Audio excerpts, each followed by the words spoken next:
selamat datang di video tugas kelompok 8. Pada kesempatan ini, kami akan membahas sebuah topik yang sangat penting dan dekat dengan kehidupan kita sebagai remaja, yaitu kenakalan remaja. Kami mengambil judul, yaitu Bersama Melawan Kenakalan Remaja untuk Melindungi Masa Depan. Kami ingin mengajak teman-teman semua untuk lebih memahami apa sih itu kenakalan remaja, penyebabnya apa, dampaknya apa, serta bagaimana kita bisa ikut berperan dalam mencegahnya. Karena masa depan bangsa ada di tangan kita, semua para generasi muda.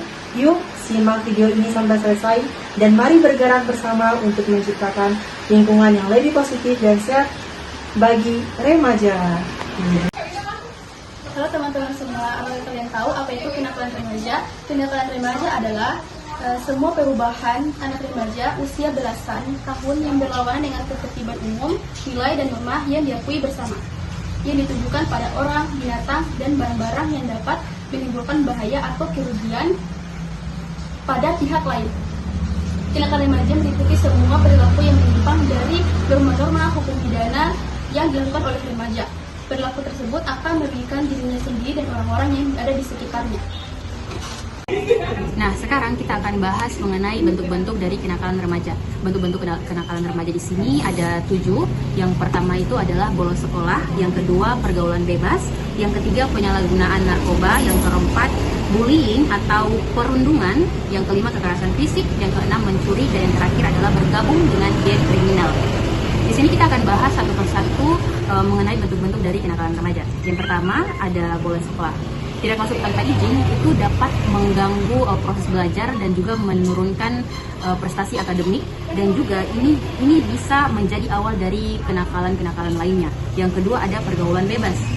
Pergaulan bebas ini merujuk pada perilaku bebas tanpa batasan moral yang bisa mengarah pada seks bebas, penyimpangan norma, dan resiko penyakit menular. Kemudian yang ketiga ada penyalahgunaan narkoba.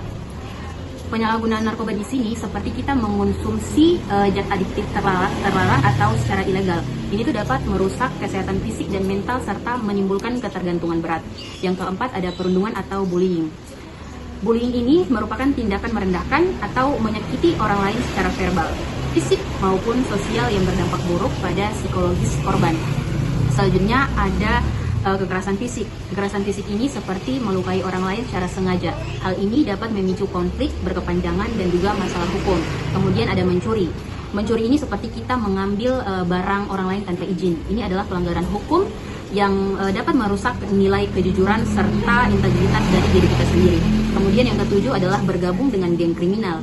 Ketika kita ikut dalam kelompok kekerasan atau kejahatan terorganisir, ini tuh dapat beresiko tinggi terhadap tindakan kriminal kita sendiri, dan juga masa depan kita akan mungkin menjadi suram ketika kita masuk dalam lingkaran pertemanan atau bergabung dengan geng-geng kriminal. Baik, itu saja. Selanjutnya kita akan masuk ke video berikutnya.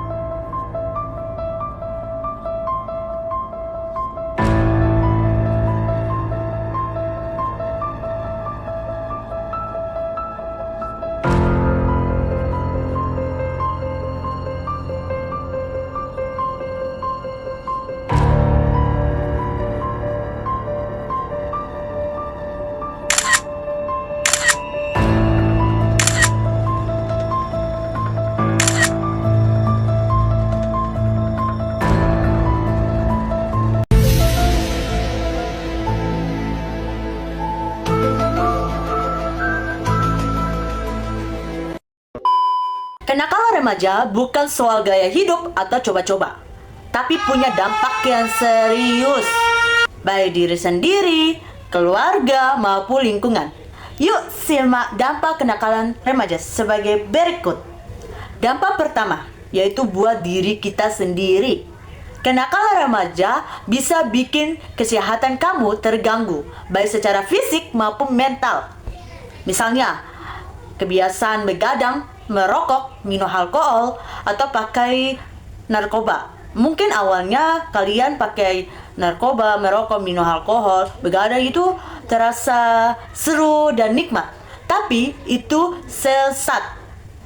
Lama-lama tubuh kamu menjadi lemah, gampang sakit, dan pikiran pun jadi gak tenang gitu guys. Bahkan bisa bikin kamu kecanduan dan susah keluar dari kebiasaan buruk itu.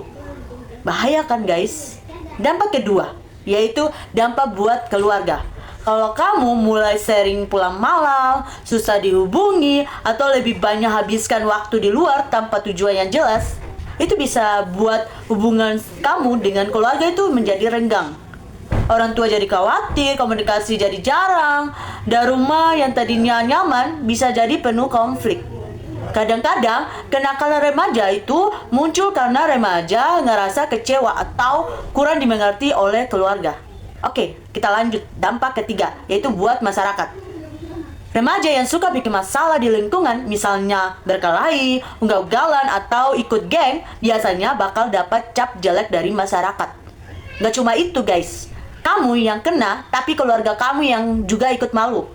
Orang-orang jadi gak percaya dan ngelihat kamu sebagai orang pengganggu, bukan sebagai positif dari lingkungan.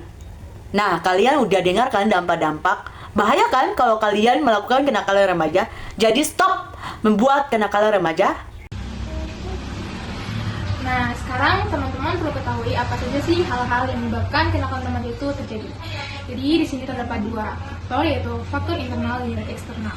Nah, faktor internal ini terbagi menjadi dua, yaitu krisis identitas dan juga kontrolnya diri sendiri itu rendah. Nah, kalau krisis identitas ini di mana adanya peran biologis dan juga sosiologis, di mana integrasi dari dua hal itu gagal sehingga membuat kebingungan pada individu itu, di mana individu itu jika tidak terlalu memperhatikan anak tersebut, maka anak tersebut akan merasa tidak ada penerimaan dalam diri dia dari orang sekitar. Kemudian untuk kontrol diri yang lemah, ini itu di mana individu itu sulit dan membedakan mana hal yang baik dan mana hal yang buruk. Sehingga stakeholder atau orang tua itu perlu untuk turun secara langsung untuk memberikan nilai-nilai mengenai hal yang benar dan mana yang tidak benar. Kemudian yang kedua itu faktor eksternal, di mana faktor eksternal itu yang pertama dari lingkungan keluarga, di mana stakeholder itu atau orang tua di mana harus menciptakan keluarga yang non patogenik atau keluarga yang tidak bermasalah, sehingga anak itu di dalamnya merasa aman dan juga terlindungi. Kemudian yang kedua yaitu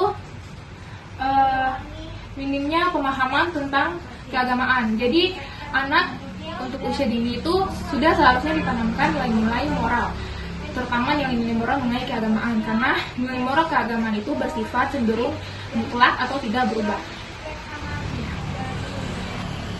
Nah, selain dari faktor eksternal tersebut, ada juga yaitu faktor dari pengaruh dari lingkungan sekitar. Nah, ini tuh dimana bergaul dengan teman sebaya yang memiliki perilaku yang kurang baik. Contohnya tuh kayak teman mengikuti tawuran, dia pun juga ikut tawuran. Kemudian yang terakhir yaitu tempat pendidikan, ini seperti sekolah. Nah, di mana itu kenakalan remaja sering terjadi di sekolah, melibatkan perilaku yang sering contohnya membolos selama jam pelajaran. Berikutnya adalah penjelasan dari konsep preventif pencegahan. Kenakalan remaja berdasarkan teori dari Bloom tahun 1996 yang disebut sebagai prevensi primer, yang terdiri menjadi 3 bagian. Yang pertama adalah meningkatkan kekuatan individu dan mengurangi kelemahan individu, bertujuan untuk membentuk remaja yang kuat secara mental, emosional, dan moral, sehingga mampu mengambil keputusan yang benar dan menolak ajakan negatif. Seperti yang pertama, pelatihan life skill dan kepemimpinan. Remaja diberi keterampilan hidup seperti mengolah emosi, komunikasi yang baik, pengambilan keputusan, serta cara menghadapi tekanan. Hal ini membentuk mereka mandiri dan lebih bijak dalam menghadapi situasi sulit. Kemudian, optimalkan proses belajar atau ekstrakurikuler, seperti melibatkan aktivitas olahraga, seni, bakat, dan organisasi sekolah, membantu remaja untuk mengeluarkan energi secara positif belajar kerja tim dan tanggung jawab, menumbuhkan rasa percaya diri dan tumbuh tujuan hidup. Kemudian bimbingan atau konseling sejak dini. Konseling dapat membantu mendekati remaja yang mulai menyimpang dari kebiasaan yang baik, kemudian memberi ruang aman untuk curhat, serta menyediakan solusi atau ruang ke alih jika diperlukan. Kemudian yang kedua adalah meningkatkan dukungan sosial dan mengurangi tekanan sosial, bertujuan menciptakan lingkungan sosial yang super positif dan mengurangi tekanan dari lingkungan yang negatif, memberi teman sebaya yang seperti menghindari lingkungan teman sebaya yang buruk, seperti melibatkan keluarga, masyarakat, dan lembaga terkait, misalnya orang tua jadi lebih peduli dan terlibat. Lalu ada polisi dan dinas sosial bantu awasi daerah yang rawan kenakalan remaja. Kemudian ada LSM memberi edukasi atau pelatihan, ini menciptakan rasa aman dan perhatian sosial. Nah, demikianlah video dari kami tentang kenakalan remaja bukan hanya tanggung jawab individu, tetapi juga tanggung jawab kita bersama keluarga, sekolah, masyarakat, dan pemerintah. Nah, mari kita bersatu saling mendukung dan menciptakan lingkungan yang positif agar generasi muda dapat tumbuh dengan baik dan mencapai masa depan yang lebih cerah. Terima kasih telah menyaksikan video ini. Semoga bermanfaat dan menginspirasi untuk kita semua. Bersama kita bisa, bersama kita kuat, lawan kenakalan remaja di masa depan yang lebih baik.